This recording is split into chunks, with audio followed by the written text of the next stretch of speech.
أعوذ بالله من الشيطان الرجيم بسم الله الرحمن الرحيم بسم الله الرحمن الرحيم. Assalamualaikum warahmatullahi wabarakatuh.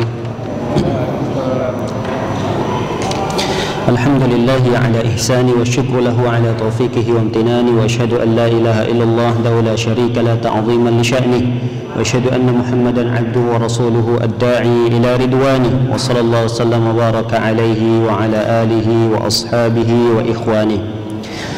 Ma'asyiral muslimin, hadirin dan hadirat yang semoga kita selalu dalam lindungan dan penjagaan Allah Subhanahu wa taala.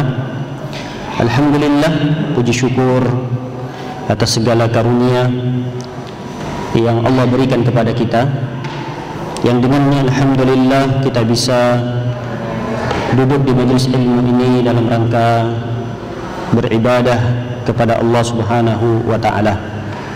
Salawat dan salam tak lupa pula kita hadiahkan kepada Nabi kita tercinta, Nabi Muhammad sallallahu alaihi wasallam. Semoga kita termasuk dalam golongan umat beliau yang mendapatkan syafaatnya kelak pada hari kiamat. Allahumma amin. Hadirin dan hadirat dimuliakan oleh Allah Subhanahu wa taala, melanjutkan kajian kita pada pembahasan kitab Al-Adabul Mufrad, karya dari seorang ulama besar, Al-Imam Bukhari rahimahullahu taala. Kita telah sampai pada bab, pada pertemuan yang lalu kita sudah menjelaskan bab yang menjelaskan tentang budi baik orang tua wajib untuk dibalas. Ini adalah bab yang ke-6 dari kitab ini. Di hadis yang ke-10-nya sempat kita singgung bahwa Rasulullah sallallahu alaihi wasallam pernah bersabda, la yajzi waladun walidahu illa an yajidahu mamlukan fayashtariyahu fayu'tiqahu. Kata Rasulullah sallallahu alaihi wasallam bahwa seorang anak tidak akan mampu membalas budi baik orang tuanya kecuali ketika ia mendapati orang tuanya itu berstatus budak atau hamba sahaya, lalu kemudian dia membelinya dan membebaskannya atau memerdekakannya. Hadis ini menjelaskan, kata para ulama, bahwa sejahat-jahat apapun orang tua kita dulu kepada kita, maka kebaikan-kebaikannya yang lebih besar itu tidak akan dapat kita balas. Sebesar apapun jasa kita kepada kedua orang tua kita, hal itu tidak akan dapat untuk dibalas. Sebagaimana hadis ini yang menjelaskan dan menerangkannya, sehingga Rasul sallallahu alaihi wasallam mengecualikan, kecuali bagi orang-orang yang mendapati orang tuanya berstatus budak, lalu dengan begitu dia beli. Setelah dia beli orang tuanya tersebut, dia merdekakan. Kenapa kata para ulama Rasulullah sallallahu alaihi wasallam mengecualikan pada hal ini? Karena budak itu harta jiwa raganya bukan dia yang memiliki, tapi yang memiliki jiwa raga harta seorang budak adalah tuannya. Seakan-akan dia tidak punya kehidupan di dunia ini. Maka ketika ada orang lain yang membebaskannya, memerdekakannya, seakan-akan dia terlahir kembali ke dunia. Hal ini merupakan perkara yang sama yang dialami oleh seorang anak. Kita terlahir di muka bumi ini atas jasa kedua orang tua kita. Orang tua kita ada yang menyebabkan kita ada di dunia ini. Maka ketika ada orang tua kita yang berstatus budak, lalu kita merdekakan, sehingga dia merasakan dirinya hidup kembali di dunia ini, maka ada kesamaan di sana. Seakan-akan karena sebab kitalah orang tua kita seakan-akan hidup kembali di dunia ini. Maka dengan cara itulah yang mampu dan bisa seseorang membalas kebaikan dari orang tuanya. Namun ada penafsiran yang lain, kata para ulama, kalaulah masalah duniawi seperti ini mampu membalas jasa orang tua, maka ketika kita tidak mendapati orang tua kita berstatus hamba sahaya, lalu bagaimana kita membalas jasa mereka? Kata para ulama, ajak mereka, dakwahi mereka, agar kita bisa menggandeng mereka untuk masuk ke dalam surganya Allah Subhanahu wa ta'ala. Terbebasnya mereka dari api neraka Allah Subhanahu wa ta'ala jauh lebih baik dibandingkan mereka hanya sekedar terbebas dari perbudakan. Terbebasnya dari perbudakan ini adalah perkara duniawi. Kalau perkara itu bisa membalas jasa orang tua kita, maka terbebasnya orang tua kita dari api neraka Allah Subhanahu wa ta'ala itu jauh lebih baik daripada membebaskan orang tua dari perbudakan. Baik, ini hadis yang pertama tentang bab ini. Hadis yang kedua, kalau di urutan nomor hadis yang asli dari buku ini adalah nomor 11. Mengisahkan bahwa Ibnu Umar pernah menyaksikan seorang laki-laki yang berkebangsaan Yaman ketika tawaf menggendong ibunya. Ketika tawaf menggendong ibunya di belakang punggungnya. Lalu ketika itu bertemulah dengan Ibnu Umar radhiyallahu taala anhuma, bertanya kepada Ibnu Umar, wahai Ibnu Umar, apa yang telah aku lakukan ini? Apakah telah dapat membalas jasa orang tuaku? Lihat jawaban Ibnu Umar radhiyallahu taala anhuma. Kata Ibnu Umar, belum. Jasa yang kamu lakukan ini, menggendong orang tuamu, menggendong ibumu di saat tawaf, itu belum dapat membalas jasa kedua orang tuamu, khususnya ibumu ini. Wala bi zafratin wahidah, bahkan tidak dapat membalas tarikan nafas, satu kali tarikan nafas ketika ibumu melahirkanmu. Kita bisa lihat tatkala istri kita melahirkan anak kita, berapa kali dia ngedem untuk menarik nafasnya, kemudian berusaha untuk mengeluarkan kita dari janinnya. Kata Ibnu Umar, apa yang kamu lakukan itu belum dapat membalas satu tarikan nafas ibumu di saat melahirkanmu. Bagaimana lagi jika kita ingin membalas jasa orang tua kita, khusus ibu kita, dari sejak berada di janinnya sampai kita dewasa, bagaimana mungkin kita bisa membalas jasa-jasa tersebut? Oleh karenanya kata para ulama, membalas jasa kepada orang tua hukumnya wajib, namun jangan berharap kita mampu untuk membalas jasa yang telah diberikan oleh kedua orang tua kita. Kemudian hadis yang berikutnya, hadis yang ke-12. Hadis yang ke-12 nanti akan ada kemiripan dengan hadis yang ke-14. Hadis yang ke-12 kita akan bacakan. Hadis ini diriwayatkan oleh Abu Hurairah radhiyallahu ta'ala, mengisahkan tentang Abu Hurairah radhiyallahu ta'ala anhu.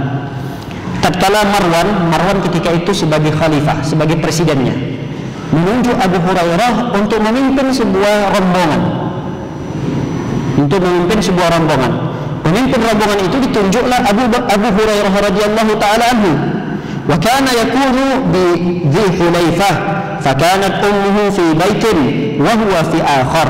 Ketika itu Abu Hurairah berada di Dzul Hulaifah, di salah satu mikot haji yang ada yang dekat dengan Madinah.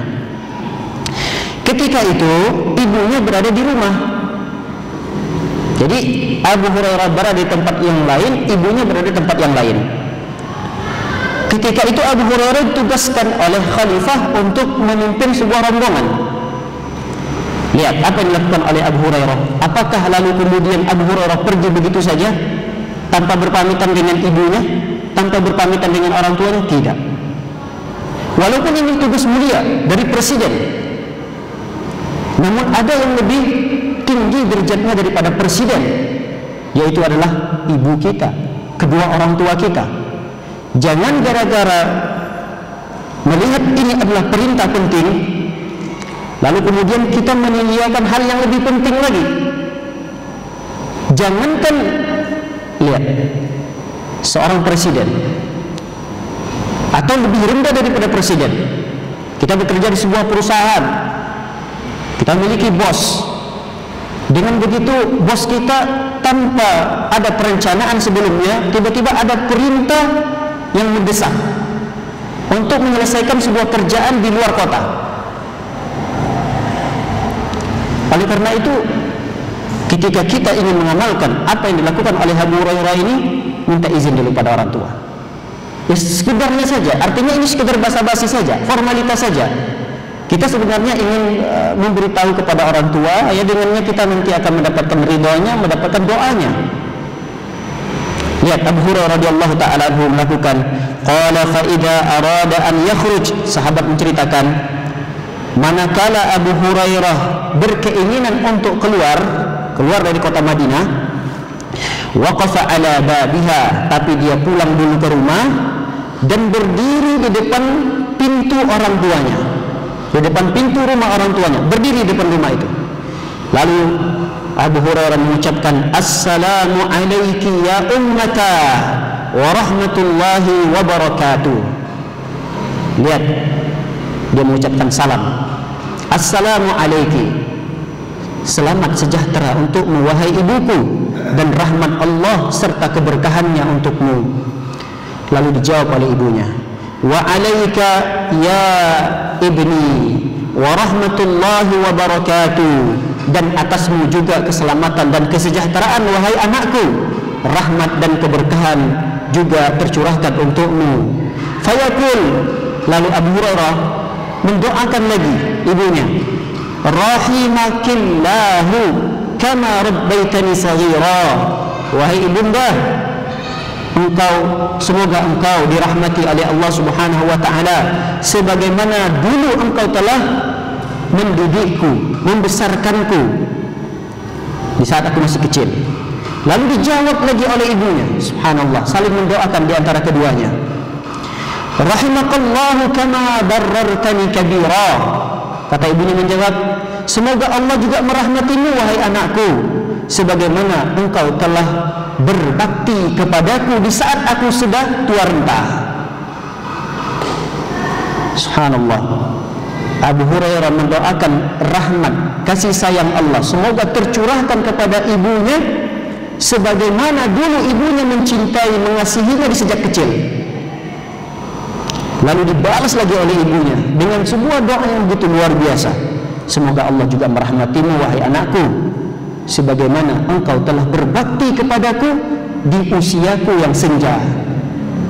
Summa idza arada an yadkhul sana'a mithlahu, kalau ini di saat beliau ingin pamitan keluar meninggalkan kampung halaman, nanti ketika beliau ingin pulang lagi sampai ke rumahnya, beliau mampir lagi ke rumah orang tuanya, mampir lagi ke rumah ibunya, mengucapkan salam seperti ini dan mendoakan orang tuanya. Nah, hadis ini senada dengan hadis yang ke-14. Kita bacakan juga hadis yang ke-14. Kita lompat dulu, yang hadis ke-13-nya kita tinggal dulu. Hadis yang ke-14 juga bercerita tentang Abu Hurairah. Agak mirip kisahnya, namun di sana ada sedikit perbedaan. Sedikitlah perbedaannya, hanya dalam momen yang berbeda saja. Momennya adalah, ini hadis diriwayatkan oleh Abu Murrah. Abu Murrah ini bekas budaknya Ummu Hani. Ummu Hani ini putri dari Abu Thalib, berarti saudarinya Abu Thalib. Abu Thalib punya saudari namanya Ummu Hani. Nah, Ummu Hani ini punya bekas budak namanya Abu Murrah. Abu Murrah menceritakan, aku pernah dibonceng oleh Abu Hurairah, satu kendaraan dibonceng oleh Abu Hurairah untuk menuju sebuah kebunnya. Kebunnya itu di Atiq. Fa idza dakhala ardahu saha bi a'la sautihi. Ternyata di tengah-tengah kebunnya itu ada ibunya di sana. Karena dia saking gembiranya setiap kali mau bertemu ibunya, dia khawatir tidak terdengar ucapan salam dari dia, sehingga dia agak mengeraskan suaranya. Dia berucap, Alaikissalam warahmatullahi wabarakatuh ya ummata. keselamatan, kesejahteraan, rahmat dan barakahnya untukmu wahai ibuku, dengan mengangkat suaranya begitu tinggi. Karena dari jauh dia sudah mengucapkan salam, padahal dia belum melihat mana ibunya, di mana ibunya. Dia belum tahu keberadaan ibunya di mana karena di tengah-tengah kebun. Akhirnya dia mengangkat suaranya tinggi supaya terdengar doa ucapan salam tersebut untuk ibunya.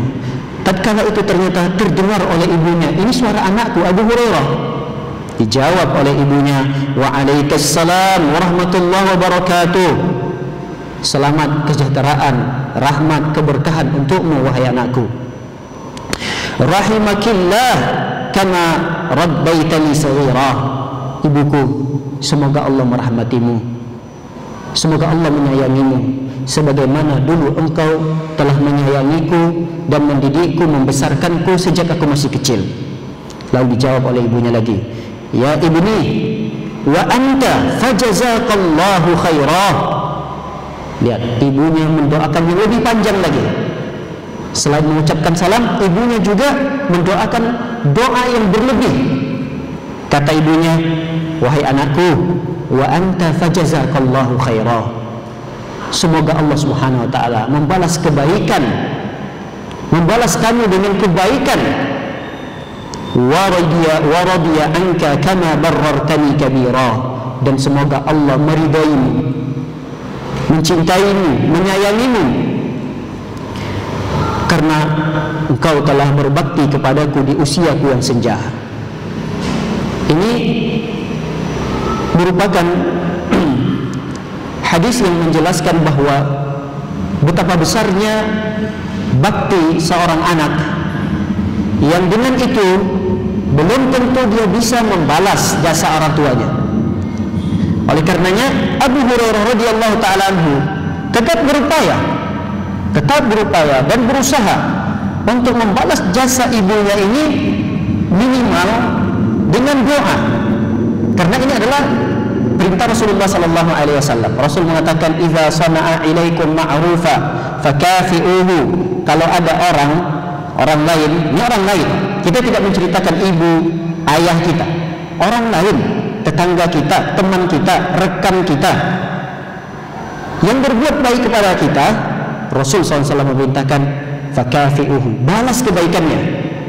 Hari ini tetangga kita mengantarkan oleh-oleh ke rumah kita karena dia baru pulang kampung. Silakan Pak, ada oleh-oleh, tadi saya baru sampai dari kampung. Ini kan perbuatan baik orang lain kepada kita. Balas kebaikan ini. Lain kali kalau kita pulang kampung juga bawa oleh-oleh, makanan spesial dari kampung kita, berikan kembali kepada orang yang pernah memberikan kita. Ini perintah Rasul sallallahu alaihi wasallam, membalas kebaikan orang lain. Lalu ada orang yang berbuat baik kepada kita, kita tidak mampu membalasnya. Dia bukan sekali dua kali memberikan kepada kita. Kita ingin mengamalkan hadis ini, ya nggak mampu. Dia orang kaya, hampir tiap kali dia jalan kemana, dia pergi kemana, tiap kali mampir ke rumah kita memberikan sesuatu kebaikan untuk kita, dan sulit bagi kita untuk membalasnya. Ada orang seperti itu yang saking besarnya kebaikan dia kepada kita, nggak sanggup kita membalasnya. Berarti bagaimana kita mau mengamalkan hadis ini? Lanjutkan lagi hadis ini. Kata Rasulullah SAW mengatakan, fa in lam tajidu ma tukafi'unahu. Andai kata kalian mendapati orang yang begitu besar kebaikannya, lalu kalian tidak dapat membalas kebaikan itu, fad'u lahu, doakan orang itu. Makanya ada sunnah kita mendoakan kebaikan untuk orang lain. Jika mereka berbuat baik kepada kita, jazakallahu khaira, jazakallahu khaira, jazakallahu khaira. Ini balasan kita berupa doa kepada orang tersebut. Sampai-sampai kata Rasulullah SAW, hatta tarau annakum qad kafa'tumuhu. Sampai berapa lama kita mendoakannya? Sampai sebanyak apa kita mendoakannya? Sampai kira-kira kita sudah cukup untuk membalas kebaikannya itu. Lihat, orang lain saja kalau berbuat baik kepada kita, tapi kita tidak dapat membalas kebaikan itu dengan kebaikan yang sama, maka doakan mereka. Ini orang lain. Apatah lagi itu adalah ibu kita, apalagi itu adalah ayah kita, yang kebaikan mereka jauh lebih besar daripada bos kita, tetangga kita, teman kita, orang yang satu jamaah bersama kita di masjid ini. Kebaikan kedua orang tua kita jauh lebih besar. Makanya Abu Hurairah radhiyallahu taala anhu, dia tahu bahwa sebesar apapun jasa kebaikan yang dia berikan kepada orang tuanya, khususnya kepada ibunya, tidak akan dapat membalas kebaikan ibu itu. Makanya seringkali beliau berdoa untuk ibunya, baik itu tanpa sepengetahuan ibunya, dan beliau juga berdoa untuk ibunya di hadapan ibunya tersebut. Mengamalkan hadis ini. Para hadirin dan hadirat dimuliakan oleh Allah Subhanahu wa taala. Ada beberapa faidah yang lain yang dapat kita ambil dari dua hadis ini, bahwa di antara bakti kita kepada kedua orang tua adalah memasang wajah yang ceria. Memang semua kita pasti memiliki masalah, memiliki problem, ada saja. Tapi jangan sampai kita menampakkan masalah kita itu, baik itu masalah kecil apalagi masalah besar, di depan orang tua kita. Jangan buat orang tua kita susah dan capek dengan masalah kita. Cukuplah orang tua kita sudah capek, sudah letih di saat membesarkan kita.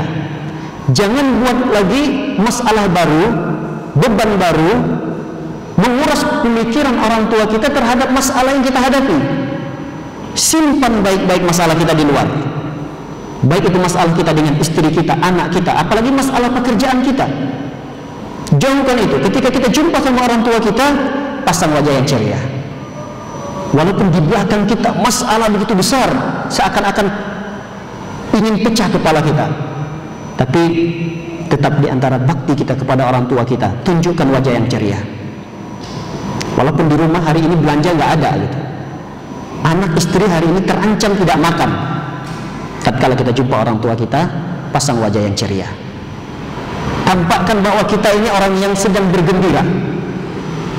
Supaya apa? Supaya orang tua kita melihat kondisi kita baik-baik saja, dia akan bergembira. Secara tidak langsung kita mengamalkan hadis Rasulullah SAW, khairul a'mal, sebaik-baik amal adalah antudkhil surur fi qalbi akhika, memasukkan kegembiraan pada hati saudaramu. Kalaulah menggembirakan orang lain itu adalah merupakan sebaik-baiknya amal, apalagi menggembirakan orang tua kita. Kalaulah kita tidak dapat menggembirakan orang tua kita, membawa tentengan hadiah setiap kali kita menemui orang tua kita, minimal kita bertemu orang tua kita dalam kondisi kita ceria. Kita nggak mampu untuk membawa sesuatu tentengan hadiah untuk orang tua kita. Yang kita mampu adalah pasang wajah yang ceria. Ucapkan assalamualaikum warahmatullahi wabarakatuh. Doakan ibu kita, semoga ibu sehat-sehat walafiat, semoga ibu dipanjangkan umur di atas ketaatan. Terus doakan orang tua kita di hadapannya, sebagaimana yang dilakukan oleh Abu Hurairah radhiyallahu taala anhu ini. Lalu kemudian faedah yang lain yang bisa kita ambil dari hadis ini adalah bersikap rendah hatilah, rendah hati, tawadhu. Jangan sombongkan diri kita di hadapan orang tua kita, apapun status kita, setinggi apapun pangkat kita. Lihat Abu Hurairah, siapa yang tidak kenal Abu Hurairah? Semua kaum muslimin pasti telah mendengar nama Abu Hurairah, seorang ulama besar. Beliau pada urutan pertama, ranking pertama dalam periwayatan hadis Nabi Shallallahu Alaihi Wasallam. Makanya kalau kita lihat hadis-hadis yang diceritakan oleh ustadz-ustadz kita, tidak terlepas dengan nama seorang Abu Hurairah ini. Ulama besar, disegani, dihormati, murid-muridnya banyak, masanya banyak. Tapi ketika beliau berada di depan ibunya, dia memposisikan dirinya tetap sebagai seorang anak. Dia tidak pernah menceramai orang tuanya. Dari Rasulullah SAW, Rasulullah bersabda, ibu kamu tidak boleh begini, ibu tidak boleh begini, ibu harus ikuti ajaran Rasulullah SAW. Kita tahu bahwa ibunda tersayang Abu Hurairah radhiyallahu taala anhu ini tidak bersegera di dalam menerima dakwah Rasul sallallahu alaihi wasallam. Sampai-sampai Abu Hurairah pusing, stres menghadapi ibunya. Di saat itu ibunya belum agama Islam, tapi karena Abu Hurairah ingin berbakti kepada kedua orang tuanya, khususnya kepada ibunya ini, beliau bersegera dan bergegas bertemu dengan Rasulullah SAW. Ya Rasulullah, doakan ibu saya ya Rasulullah, doakan ibu saya ya Rasulullah, supaya ibu saya ini mendapatkan hidayah Islam. Tidak berapa lama langsung didoakan oleh Rasulullah SAW.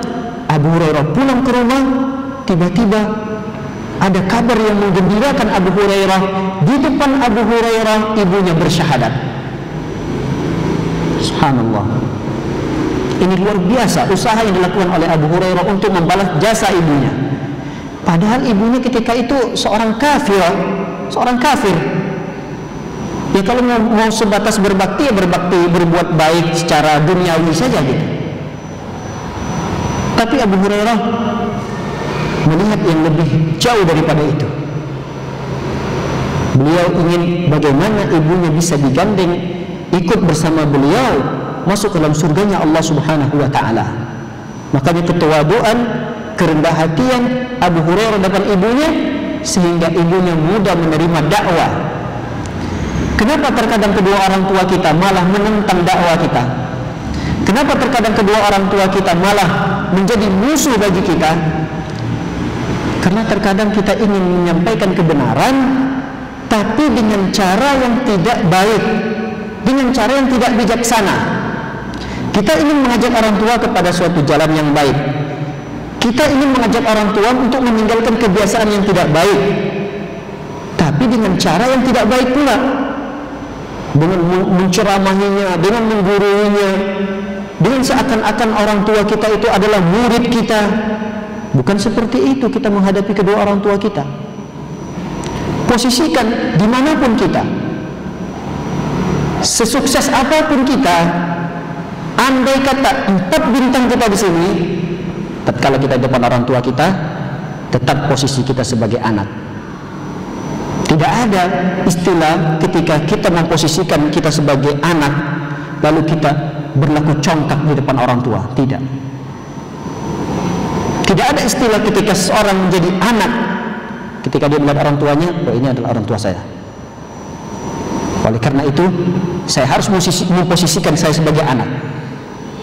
Kalau sudah menanamkan keyakinan itu, prinsip itu dalam hati kita, sama sekali tidak akan ada istilah kita membangkang, berbicara lebih tinggi, sebagaimana kita berbicara kepada murid-murid kita, sebagaimana mungkin kita ngomong kepada bawahan kita. Orang tua kita bukan bawahan kita. Orang tua kita itu bukanlah murid kita, bukanlah orang yang selevel dengan kita gitu. Makanya yang kita lihat apa yang dilakukan oleh Abu Hurairah, faedah yang besar bahwa beliau luar biasa berinteraksi dengan ibunya dengan cara tawadhu, rendah hati di depan ibunya tersebut. Dia tidak membawa keulamaannya di depan orang tuanya tersebut. Baik, di antara pelajaran atau faedah yang lain yang bisa kita ambil dari pelajaran ini adalah tatkala posisinya kita sebagai orang tua, kita posisinya sebagai orang tua, maka apa pelajaran yang bisa kita ambil dari potongan hadis ini? Doakan anak kita, doakan anak kita, sebangsat apapun anak kita, masih ada harapan dia akan sadar dari kejahatannya tersebut. Sejelek apapun, sedurhaka apapun anak kita, tetap yang terkeluarkan dari mulut kita adalah doa yang baik untuk anak kita tersebut. Karena Rasulullah SAW bersabda, salasatu da'awat la turad. Ada 3 doa yang tidak akan ditolak. Di antaranya adalah da'watus sha'im, doanya orang yang berpuasa. Da'watul musafir, doanya orang yang bepergian, orang yang bersafar. Wa da'watul walid, dan doanya orang tua. Ini adalah 3 doa yang tidak ditolak oleh Allah Subhanahu wa taala. Maka dia lihat ibunya Abu Hurairah radhiyallahu taala anhu. Subhanallah, setiap kali Abu Hurairah mengucapkan salam, mendoakan ibunya, dibalas lagi oleh ibunya. Bahkan ibunya terkadang membalas dengan doa yang lebih panjang lagi. Kalaulah kita melihat doa Abu Hurairah tadi sampai 3-4 poin saja, kalau ibunya mendoakan Abu Hurairah 5-6 poin, ditambah lagi oleh ibunda tercinta beliau. Maka ketika kita posisinya sebagai orang tua, maka jangan lupa mendoakan anak kita. Para hadirin dan hadirat dimuliakan oleh Allah Subhanahu wa taala. Melanjutkan hadis yang ke-13-nya. Dari bab ini, bab membalas jasa atau budi baik orang tua kita. Bab yang ke-13, hadis yang diriwayatkan oleh Abdullah bin Amr. Beliau berkata, "Ja'a rajulun ila Nabi sallallahu alaihi wasallam yubayi'uhu 'ala al-hijrah." Datanglah seorang laki-laki kepada Nabi sallallahu alaihi wasallam ingin berbaiat kepada Rasulullah untuk berhijrah. Wa taraka abawaihi, namun dia meninggalkan kedua orang tuanya, yabqiyani, dalam kondisi menangis. Dia ingin berbaiat kepada Rasulullah, ya Rasulullah, saya mau berjanji setia untuk ikut hijrah, untuk ikut berjihad kepadamu ya Rasulullah. Tapi Rasul tahu, ini laki-laki yang barusan menghadap di depan Rasulullah tadi telah membuat kedua orang tuanya menangis. Ya, orang tua mana yang tidak sedih ketika anaknya pergi, dan perginya ini tidak tahu kapan akan kembali. Jangankan anak yang pergi tidak tahu kapan kembali, anak kita saja yang barusan saja kita titipkan ingin masuk pondok nih, bagaimana perasaan kita? Ini anak kita baru, ini hari pertama kita ingin meninggalkan dia. Bagaimana kita dapatkan diri kita? Sedih. Walaupun sedih di sini bukan sedih karena kita tidak ridho terhadap anak tersebut, tapi sedih mungkin karena senangnya, terharunya kita. Inilah pertama sekali kita tidak bersama dengan anak tersebut. Nah, ini terjadi pada salah satu sahabat yang meninggalkan kedua orang tuanya dalam kondisi sedang menangis. Lalu kata Rasulullah sallallahu alaihi wasallam, "Irji' ilaihima." Wahai laki-laki, wahai pemuda, pulang lagi kamu. Pulang kamu temui kedua orang tuamu. Tegas Rasulullah sallallahu alaihi wasallam. Irji' ilaihima. Pulang temui kedua orang tuamu, wa adhikhuma kama abkaitahuma. Buat bagi kedua orang tuamu tertawa sebagaimana kamu telah membuatnya menangis. Lihat, Rasulullah sallallahu alaihi wasallam memerintahkan untuk membalas jasa kedua orang tua. Jangan sampai orang tua yang begitu besar jasanya lalu kamu membuat dia menangis lagi. Apalagi kamu sudah besar, sudah dewasa, dengan kedewasaan membuat orang tuamu menangis. Pulang.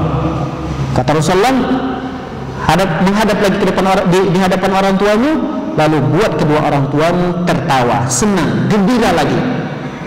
Lihat, apa pelajaran yang bisa kita ambil dari potongan hadis ini? Bahwa sesungguhnya tugas penting apapun yang kita dapatkan, apalagi itulah tugas dakwah, berjihad misalnya, berjihad untuk membela agama kita, untuk menegakkan kalimat la ilaha illallah. Jika jihad itu hukumnya bukan fardu ain, kalau fardu ain mungkin tidak perlu memang izin orang tua. Fardu ain itu misalnya kita seperti sholat berjamaah seperti ini, tidak perlu kita setiap kali misalnya ibu kita ada di rumah izin. Ya kalau memang izin silakan, tidak ada masalah. Nah, ada jihad yang hukumnya fardu ain, ada fardu kifayah. Fardu ain itu misal tiba-tiba ujuk-ujuk ada musuh menyerang kaum muslimin. Tiba-tiba dari negeri sebelah misalnya negeri kafir menyerbu Indonesia. Nah, kondisi yang seperti itu setiap orang berkewajiban untuk berjihad, untuk melawan memberikan perlawanan terhadap musuh tersebut. Seperti panggilan dari khalifah atau panggilan dari presiden misalnya, Bapak fulan, Bapak fulan, ayo ikut gabung dengan kami, ikut gabung dengan tentara kami mengusir penjajah. Nah, ini hukumnya fardu ain. Tapi ada jihad yang hukumnya fardu kifayah. Artinya kalau sudah sebagian orang menunaikannya, maka sebagian yang tidak ikut menunaikan gugur kewajibannya. Kalau kondisinya fardu kifayah, kita ingin ikut serta bersama para mujahid tadi, kita harus izin kepada orang tua kita, minta izin. Tatkala orang tua mengizinkan, silakan lanjut. Namun tatkala orang tua kita tidak mengizinkannya, jangan sekali-kali kita untuk melanjutkannya, karena ini bukan wajib perorangan, wajib sebagian orang. Kalau sudah ada yang menunaikan sebagian, berarti gugur dosa kita. Yang tidak menunaikan, dosa-dosanya digugurkan, diwakilkan oleh orang-orang yang sudah melaksanakannya. Pelajaran lain yang bisa kita ambil dari potongan hadis ini adalah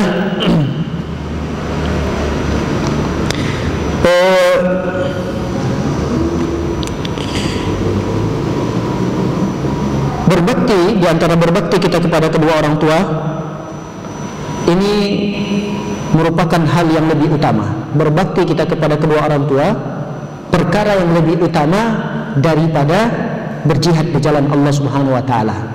Ini tapi kita sudah jelaskan kalau jihad itu adalah jihad fardu kifayah. Begitu juga perkara-perkara duniawi yang lain.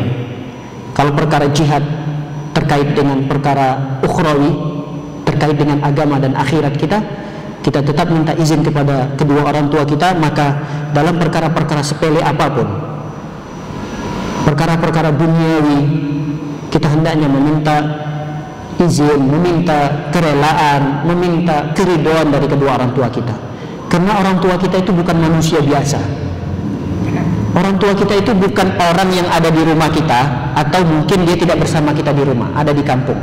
Orang tua kita itu bukan sosok seorang manusia biasa yang Allah ciptakan di dunia ini, tidak. Orang tua kita itu keridhaannya, keridhaan Allah Subhanahu wa taala ada pada keridhaan orang tua kita. Jadi murkanya Allah itu ada pada kemurkaan kedua orang tua kita. Jadi bukan manusia biasa yang berjalan di muka bumi yang Allah ciptakan, tidak. Orang tua kita itu tidak sama dengan teman kita, dengan bos kita, presiden kita, tidak. Orang tua kita itu ingat keridhaan Allah ada pada kedua orang tua kita. Kemurkaan Allah ada pada kemurkaan orang tua kita. Di saat kita ingin mencari keridhaan Allah, lihat dulu orang tua kita ridha atau tidak. Kecuali ketika orang tua kita memerintahkan kita kepada hal yang maksiat, boleh kita untuk menolaknya. Kita sudah jelaskan, ini tidak boleh ibu, ini tidak boleh ayah, perkara ini perkara maksiat. Lalu dengan itu kita menolak perintah orang tua kita, tidak ada masalah. Adapun perintah yang diperintahkan oleh orang tua kepada kita adalah perkara-perkara yang baik, baik itu terlihat baik untuk dunia kita, apalagi terlihat baik untuk akhirat kita.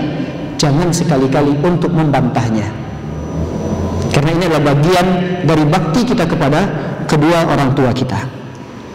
Baik, di antara bentuk bakti kita kepada kedua orang tua adalah menjadikan orang tua kita bergembira, buat orang tua kita gembira, buat orang tua kita tertawa.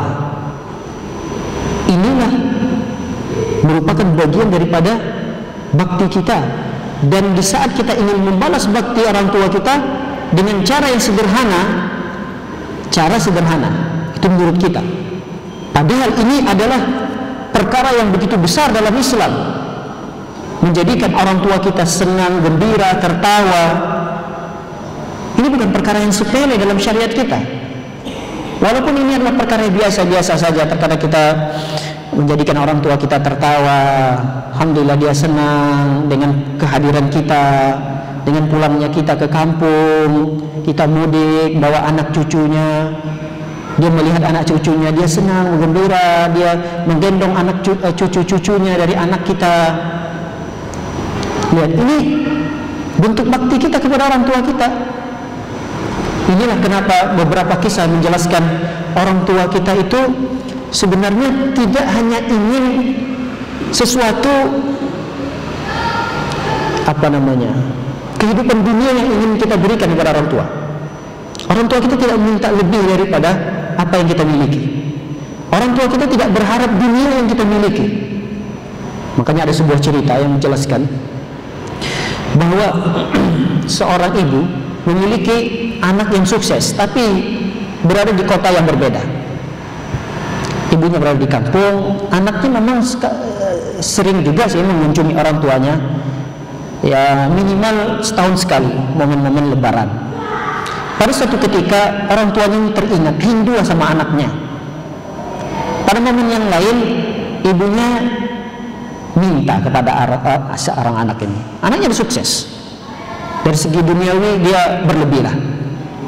Ibunya minta kepada anaknya, nelfon anaknya, "Assalamualaikum nak, bagaimana kabar? Sehat ibu? Ibu bagaimana kabar? Sehat, alhamdulillah. Ada yang bisa dibantu ibu?" "Iya nak, gini, ini kan sebulan lagi ada Idul Adha. Ibu pengen sekali berkurban." "Tidak ada masalah ibu, kan tiap tahun juga saya kirimkan uang, ibu tiap tahun bisa berkurban." "Iya nak, bukan masalahnya itu. Masalahnya ibu itu pengen kurbannya spesial." "Ibu minta apa?" kata anaknya. Anaknya luar biasa berbakti kepada orang tuanya. Apapun permintaan ibunya selagi bisa ditunaikan, anaknya akan tunaikan. "Iya nak, ibu mau minta kamu belikan ibu seekor domba. Lalu domba tersebut nanti beberapa hari sebelum Idul Adha bawa ya ke kampung." Lihat, padahal apa sih susahnya? Kan ibu itu cuma minta buat berkurban seekor domba. Andai kata anak tersebut mengatakan, "Ya sudah ibu, nanti ibu cari sendiri ya dombanya seperti apa yang ibu inginkan, seberapapun harganya saya akan kirimkan ya bu." Tidak itu diucapkan oleh anaknya. Anaknya sama sekali tidak membantah apapun. Yang diminta oleh ibunya, "Nanti beberapa hari sebelum Idul Adha kamu pulang ya nak, bawa seekor domba. Ibu pengen berkurban dengan domba yang ada di dekat kota sanalah.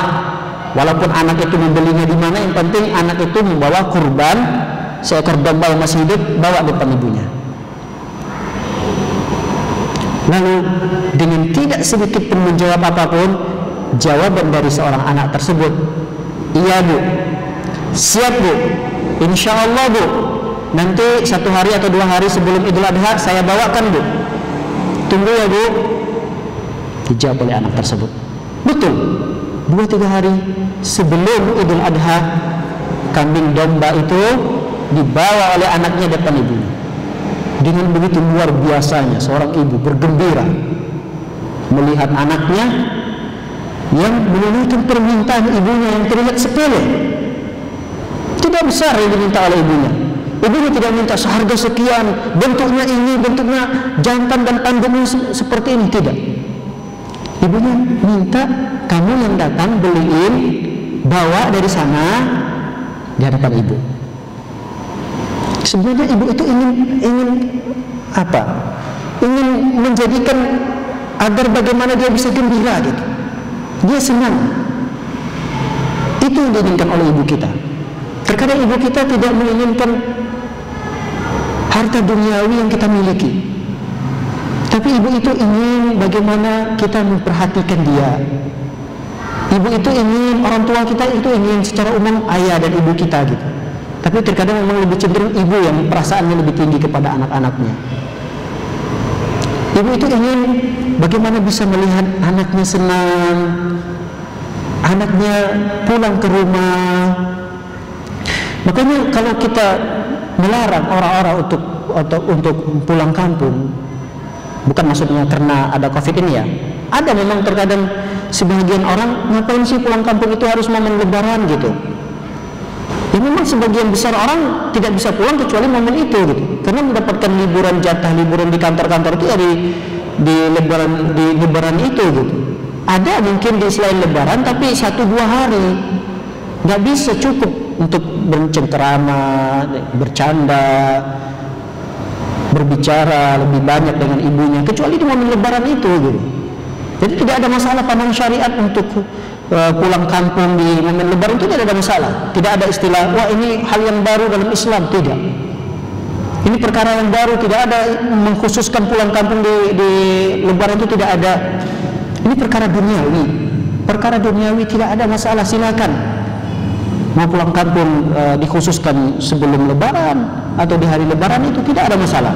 Yang penting niat kita adalah ingin berbakti kepada kedua orang tua, ingin membalas jasa kedua orang tua kita.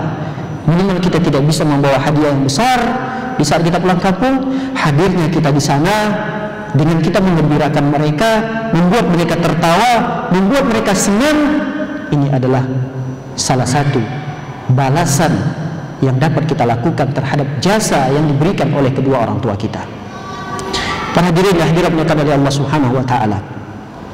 Ini adalah beberapa hadis yang kita bacakan terkait dengan kewajiban seorang anak untuk membalas jasa dari kedua orang tuanya tersebut. Baik, kita berpindah kepada bab yang ketujuh.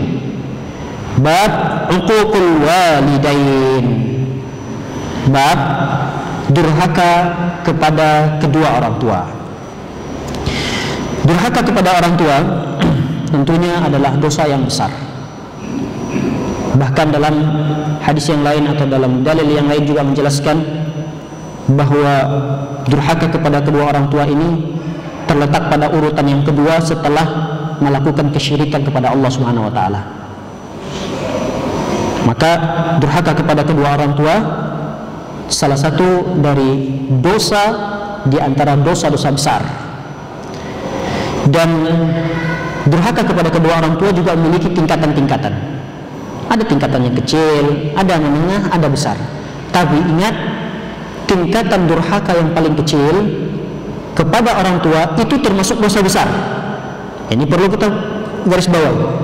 Jangan lihat bentuk kecilnya durhaka kita kepada orang tua. Iya, memang ada tingkatannya. Durhaka kecil, sedang, besar. Ada tingkatan-tingkatannya. Tapi durhaka yang paling kecil kepada kedua orang tua itu termasuk dosa besar. Makanya kata Allah Subhanahu wa taala, wala taqul lahuma uffin. Jangan engkau berucap di depan orang tuamu, jangan engkau mengatakan di depan kedua orang tuamu uff. Uff itu adalah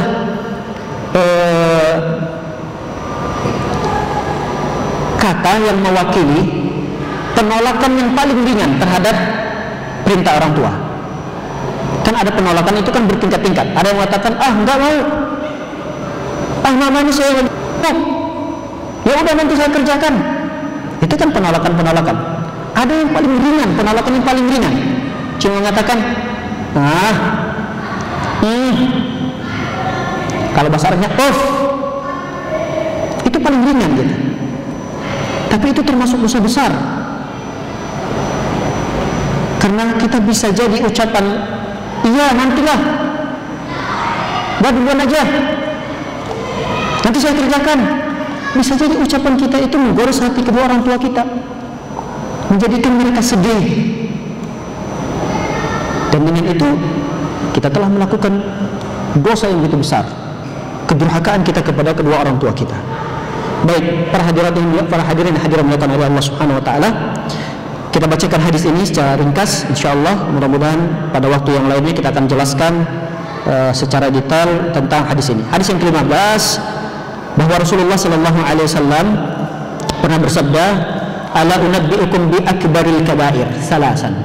Rasul sallallahu alaihi wasallam pernah bertanya di hadapan para sahabatnya. Beliau pernah memberikan ceramah seperti ini, lalu kemudian di depan sahabatnya beliau bertanya, maukah kalian aku kabarkan tentang dosa yang paling besar di antara dosa-dosa besar? Dosa besar. Ada dosa yang paling besar, kata Rasulullah. Maukah kalian aku kabarkan? Maukah kalian aku beritahukan? 3 kali diulang oleh Rasulullah. Mau kata Rasulullah. Lalu para sahabat menjawab, iya ya Rasulullah, kami mau ya Rasulullah.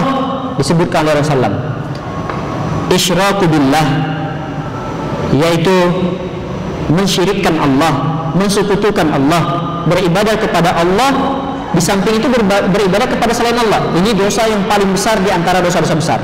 Yang kedua kata Rasulullah, wa uququl walidain. Yang kedua adalah durhaka kepada kedua orang tua.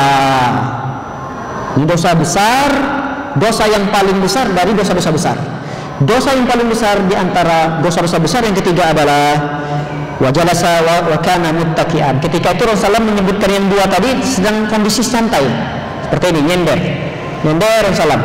Mau kalian aku kabarkan dosa yang paling besar, bagi dosa-dosa besar, kata Rasulullah, sambil nyender gini. Artinya Rasulullah nyampaikan itu gitu. Lalu ketika itu Rasulullah serius duduk dengan dengan meluruskan badannya seperti ini. Artinya ingin serius lagi, beliau menyampaikan ada yang ketiga. Kata Rasulullah sallallahu alaihi wasallam, ala wa qauluz zur. Yang ketiga adalah hati-hati dengan ucapan dusta. Hati-hati kalian jangan berdusta. Lihat, ketika poin yang ketiga ini Rasulullah ingin lebih serius lagi menyampaikannya. Kenapa? Karena biasanya poin yang ketiga ini banyak diremehkan oleh orang-orang. Baik, barakallahu fikum. Demikianlah yang dapat kami sampaikan. Semoga apa yang kita kaji pada kesempatan yang singkat ini memberikan pelajaran kepada kita dan faidah, dan bisa tentunya kita amalkan dalam kehidupan kita sehari-hari. Semoga Allah Subhanahu wa taala menjadikan kita anak-anak yang mampu membalas kebaikan dan jasa kedua orang tua, dan semoga kita diberikan kemudahan untuk senantiasa bisa selalu berbakti kepada kedua orang tua kita, baik orang tua kita yang masih hidup maupun orang tua kita yang sudah meninggal dunia. Amin ya rabbal alamin. Wa sallallahu ala nabiyina Muhammadin wa ala alihi washabbihi wasallam ajmain. Subhanakallahumma wa bihamdika asyhadu an la ilaha illa anta astaghfiruka wa atubu ilaik. Assalamualaikum warahmatullahi wabarakatuh.